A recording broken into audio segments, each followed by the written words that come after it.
Leo tunachora picha inayoitwa Ujio wa Ahadi. So hii painting tunaichora kwa acrylic.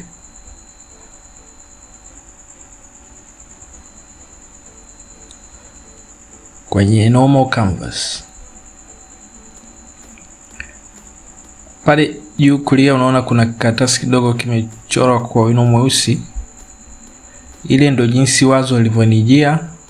Nikachukua karatasi, nikalinakili nisisahau. Na nadhani imepita mwaka tangu nifanye hiyo sketch. Nikaiweka pembeni kwamba nitakuja kuirudia. Leo imefika wakati wa kuirudia.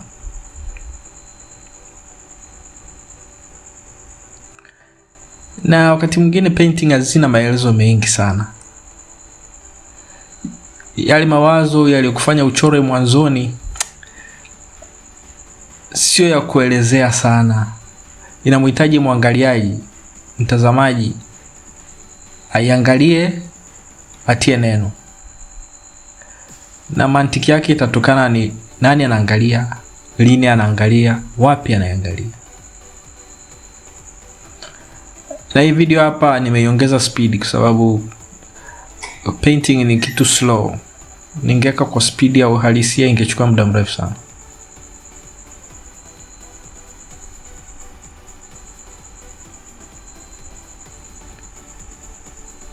Na kama kawaida, zoezi la kwanza ni kuweka uwiano wa characters wetu, picha zetu kwenye canvas, kwamba zina fiti. Na baada ya hapo tunaondoa hiyo rangi nyeupe hiyo. Kila mahali panawekwa rangi mpya, alafu ndo tuanze kuangalia rangi zinaoana, zinaendana, zinashindana, kwamba hii picha ina akisi wazo. Na unaona hapo natumia brush ndogo. Kama ningekuwa na brush kubwa hapo ingechukua muda mchache. Huku kwetu brush kubwa ni ngumu kupatikana. Unaenda maduka ya rangi inakuwa wana brush vidogo kama fake hivi.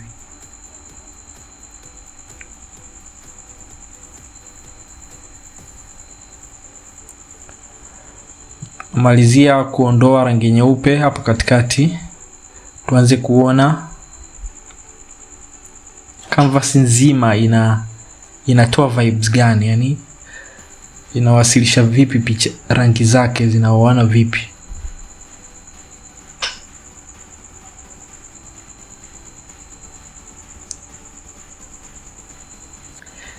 Hii act of applying a wet brush kwa canvas inafanya mtu unajisikia vizuri sana.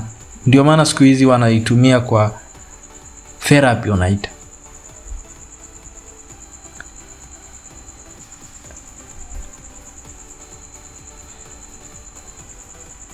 Inakutuliza mawazo kwa kile kitu unachokifanya hapo mbele.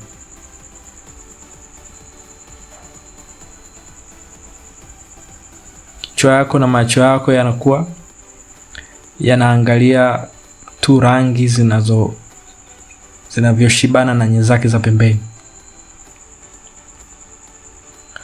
Na kawaida painting ni kitu cha kurudia sana. Sio kwa sababu hapa kila mahali nimepaka rangi haimaanishi nimemaliza. Ile fikra, ile wazo la kwanza halijaakisiwa hapo. Kwa hiyo kuna kurudia, kuna kugeuka. Ukiwa kwenye karatasi ukikosea unafuta na kifutio. Lakini kwenye painting ukikosea unachukua rangi nyingine unaiweka juu yake. Unaendelea. Wala ukija kuangalia baadaye hutajua rangi ilipakwa mara ngapi juu ya nyenzake.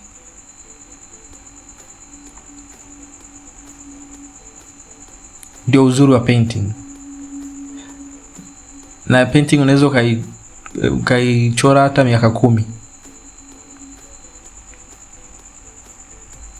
Kwa kurudia kupaka rangi nyingine, kubadilisha ndio msingi mkuu wa painting.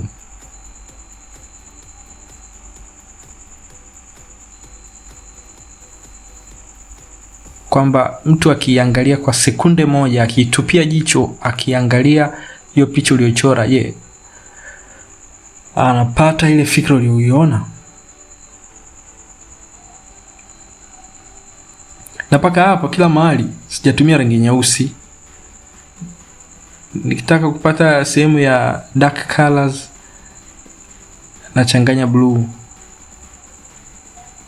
Na mara nyingi watu hatuhitaji kuwa na rangi nyingi sana. Kila kitu kinaweza kikawasilishwa ndani ya rangi zile main 4: blue, njano, nyeupe, nyekundu. Kutoka hizo unaweza kutengeneza rangi zingine zote.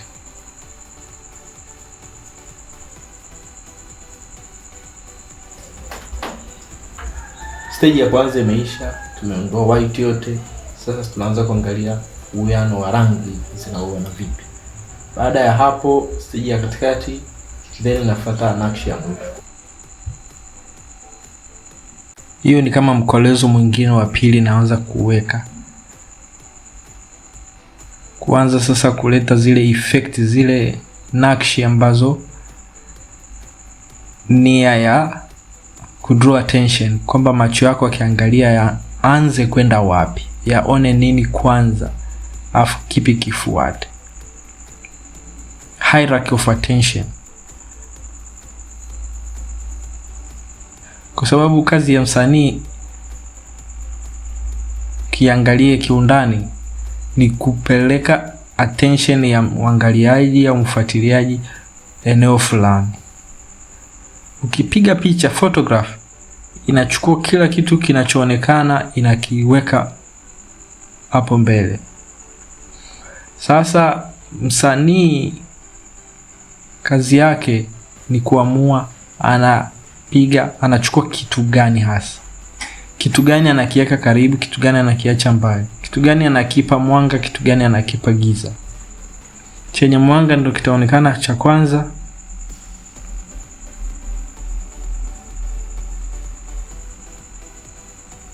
alafu details zingine zinafuata eneo la giza giza.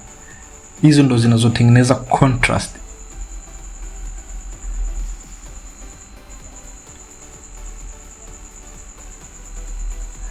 Lakini nia ya painting hasa sio tu information, lakini hisia. Mtu akiangalia anapata hisia gani?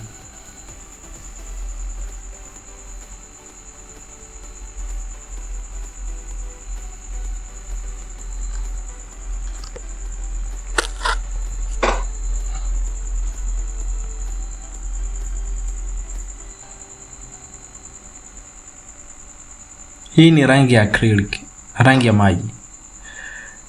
Na unailainisha na kuifanya iwe nzito kutokana na kiasi gani unaichanganya na maji au unaichanganya na nyenzake. Siku za nyuma nilianza kupaint kwa rangi ya mafuta. Nikawa naona kama hizi acrylic ni kupunguza heshima ya painting.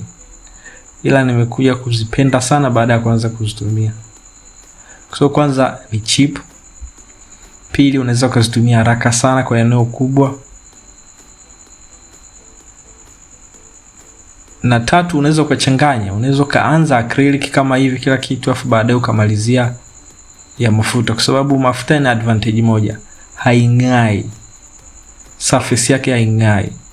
Ya acrylic ina layer fulani inang'aa kama imewekwa polish hivi au imepakwa mafuta. It's strange kwa sababu yenyewe ni rangi ya maji, lakini ina behave kama vile umeapply mafuta. Na rangi ya mafuta is vice versa. It's very calm. Ngaja rangi ya mafuta nahisi ina effect nyingi zaidi. Mng'ao wake ni tofauti. Sio wa kung'aa wa kureflect, ila ni calmness. Mng'ao ulio calm. Bado nahisi premium painting ni painting za oil. Ngaje subject matter it doesn't consider those things. Hata ukitumia, wengine wanatumia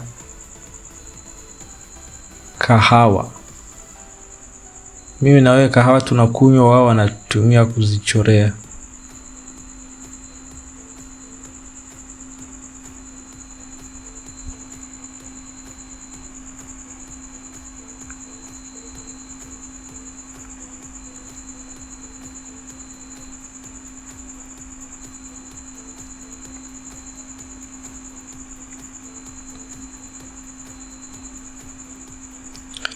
Athari ya kupaka rangi namna hii, unaondoa zile details, zile features. Ila ndio hivyo, ukiwa msanii wa painting hufai kuwa na woga.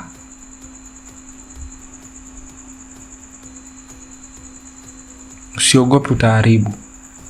Hiyo canvas haendi mahali, ukiharibu utarekebisha na tena na tena na tena mpaka upatie unachokitafuta.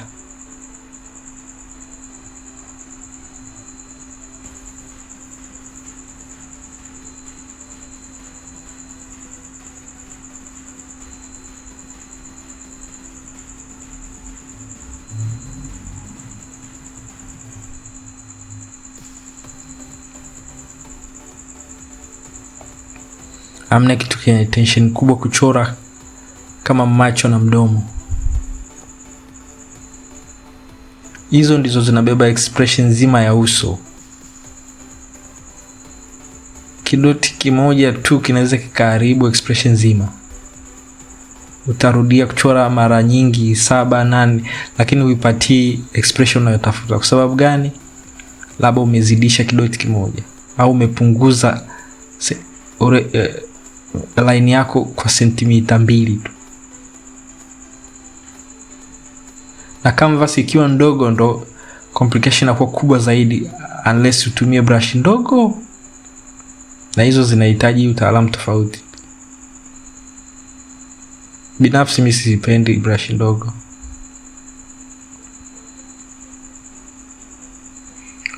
Wakati mwingine unaenda unapitiliza, unazidisha manjonjo, unaharibu.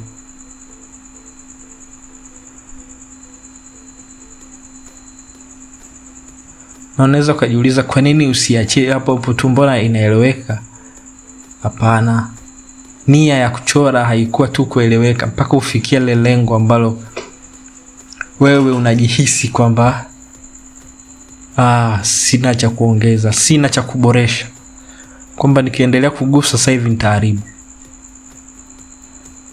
Kwa hiyo kwanza lazima uwe unajiamini, lakini pili lazima ufikie lengo. Kama hujafikia lengo, maana yake haina sababu ya kuchora.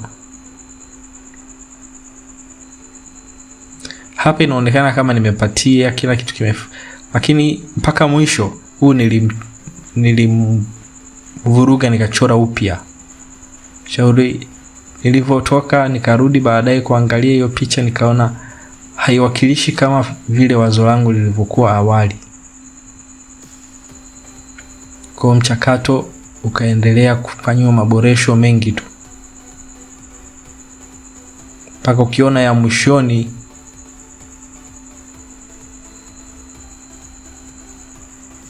unashangaa mbona nilienda upande wa pili, ilikuwa sawa tu.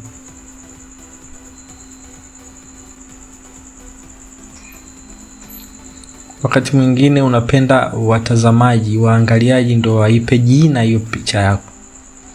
Wewe ulisukumwa na hisia fulani, msukumo fulani, wazo fulani moja, ukaichora ulivyoichora, lakini wao wanavyoangalia kutokana na waliko na wanachojua, wanakupa mtazamo tofauti na ambao uwe uliofikiria. Na sio kwamba ni mbaya, ni kutokana na experience zao na walipotoka na maana ya hicho wanachokiona ni tofauti na kwako, lakini haibadilishi maana ya kazi ya sanaa. Kila mtu inamgusa tofauti. Ni kama mwimbo unaoimbwa na msanii, ingawaje maneno ni yale yale, lakini kila mtu anaelewa kitu tofauti. kumbukumbu unayoipata kutokana na hiyo picha, maana inayokuwa reflected kwenye maisha yake ni tofauti, lakini haimaanishi value ya ile kazi ni ndogo au ni kubwa zaidi kwa wengine. Kila mtu inamgusa kutokana na alipo na alikotoka. Ndivyo ilivyo kazi ya sanaa.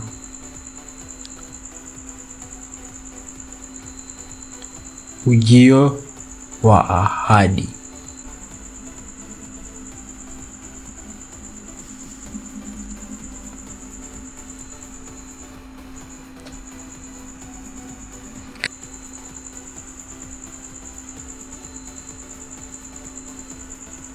Acrylic kwa canvas ya kawaida au tuseme turubai lililowambwa.